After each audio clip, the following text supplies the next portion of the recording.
This video is to just go over some of the topics that are going to be or could be on the midterm, and just to remind you some of the rules or things that go with some of these different questions.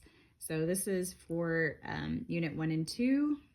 The first question talks about requirements of a set. And if you'll remember, a set has to be a well-defined set, which means it's going to mean the same thing to everyone. So when you go through the questions that you can see here for question 1, all of the tired students at UT, tired is a term that could mean different things to different people. Short on the second answer choice, same thing, could mean different things to different people. Same with cold. The answer for this one would be all the songs released on iTunes in 2016. It's very specific, and it's something that you could look up, and it would be the same answer for everybody. Like, we would all agree on what songs were released on iTunes in 2016.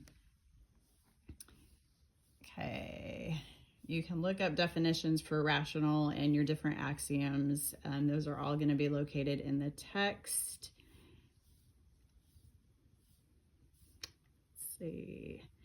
Now let's talk about functions. So to be a function, it has to be one-to-one, basically meaning every x or each member of the domain can only have one member in the range, or one y. So looking at question number 8, if you notice where the f is, a has the element 9, but it also has 25. So there are two different y values associated when x is a, so that would not be a function. So just a reminder of what a function is.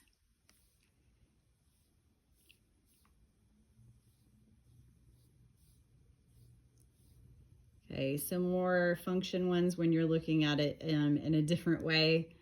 We just showed you how to look at it with the ordered pairs.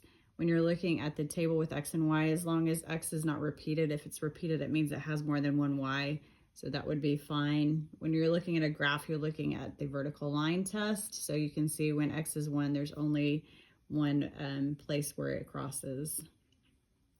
When you see written as function notation, we know that's going to be a function. All the 7 different functions that we learned about in Unit 2, all of those are going to be function. When you're looking at mapping, you want to see only one arrow coming from each x going to just one y. If you have 2 different arrows coming from the same point, that would not be a function. So just letting you know that. For question 14, I had multiple people asking about that one. Honestly, the easiest way to solve that is to plug in each x and y into the equation, and if both sides of the equation are equal, that's going to tell you which point lies in that equation. Let's see if there's anything else with rules. Just a reminder with our absolute value functions, when you're trying to find that equation, h and k are going to be the vertex, your x and y for your vertex. The a value for absolute value is going to be slope, but it's slope for just the right side. So for this one, I'm going to go down 1 and to the right 1, so that slope would be a -1. So that would be the a for this particular problem. When I am solving an absolute value function, once the absolute value is by itself and on one side of the equation and equals 13, then we would set up 2 separate equations. One that it equals positive 13, and the other where it would equal that -13. And then you would solve those 2 different equations. That's how you would get your 2 different answers for the absolute value function. For question number 19, to be able to solve that, the first thing you need to do is divide by 15 so that the absolute value is by itself. And then you would create your 2 separate equations. One that would equal 75 divided by 15 would be 5. So one that would equal positive 5, and then one would equal -5, and solve both of those. Question number 20, for this one, the first thing I would do is subtract 14 to move it to the other side. That's going to end up being 2 minus 14 is -12, and then I would divide by 3 to get that absolute value by itself. -12 divided by 3 is going to be -4. absolute value can never equal a negative number. So when you move everything and get absolute value by itself, if it equals a negative number, that's when your answer would be no solution. So number 20 for this particular problem would be no solution. So it should always equal a positive, and then we create two separate equations where it will equal the negative value. But that's only because what's inside is going to always, even if it is negative, we are going to get the positive value for that. Okay, let's talk about composition of functions here. So they give us the u function and the s function, and they want to know what is s of u of 2. What that tells us, we start in the inside. 2 is going to be the input into u. So I'm going to plug in 2 here where the t is. So 7 times 2 is 14. 14 minus 2 is 12. Then I'm going to plug 12 into the s function here.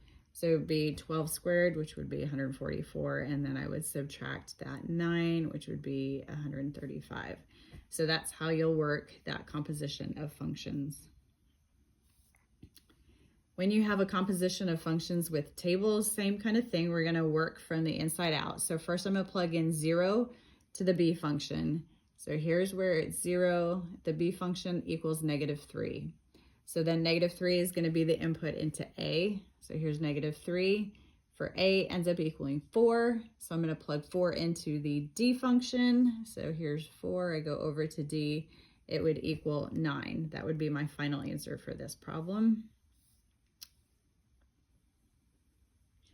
Transformations, this negative here, since it's outside the parentheses, I know that is going to be vertical, so that's going to reflect it across the x-axis. Anytime we do a negative outside, that's a reflection across the x. The next one, 1/4, again, it's outside, that's vertical, so 1/4 is less than 1. That's going to mean it is compressed by a factor of 4. Then we're shifting horizontally. The horizontal is what's inside the parentheses. It's always the opposite. So we see a -2 that actually negative you typically think would be left, but it's actually moving it to the right 2 units. And then our -1 afterwards, that is vertical, and it's exactly how it looks. That would be down 1. So that's how we're going to do transformations. When you are trying to determine if two different functions are inverses of each other, you have to do composition of functions. So I would be plugging in my f function into g. So I'm going to put x cubed plus 15 right here in the g function where the x is, and then simplify that. If that equals x when I simplify it, then I would take my other function here and plug it into x on the original equation. Again, simplify it. If it equals x for both, that's how I know they're inverses of each other. More inverses, more transformations. Just want to make sure, see if there's anything else we need to do. Okay, so if you're given a graph and need to fill in the h and the k. H and k, remember, is the x and y value for your vertex, so you can see where that is. My x would be 4. My k would be -2. So it would, h I'll plug 4, k I would put -2. To find the a value, what we can do is find another point on our graph. I could use 3, 0 or 5, 0 to plug in for x and y and then solve for that a. So that's what you would do to get the a, h, and k. For number 30, if they give us an equation with 2 variables and want to know what's the value of f when c equals 40, plug in 40 for c and then solve for f. 31, this question's come up a few times. We need to figure out what's m and b equal when I have the equation y equals mx plus b, and I want it to be its own inverse. Remember, when we find the inverses, we switch x and y and then solve for y. So if I'm wanting an equation to be its own inverse, the only way that would ever happen is if x equaled y, which means that our m would have to be 1, because 1 times x would still be x, and b would have to be 0. So for that question, that's the only answer choice, because then y equals x. So when I switch them, they're still going to be the exact same. So that would be its own inverse. For question 32, the equation is the z function, but they want us to know what is the value of the inverse of z with the input of -2. Remember, we were just saying that when we do the inverse, we switch x and y. So typically what's in parentheses would be the x, but if this is the inverse, that's the y. So I'm looking, where on this graph does y equal -2? That is going to be right here when x is -9. So the answer for this one would be -9. And that's the rules for and kind of how to work the problems in units 1 and 2 from the review.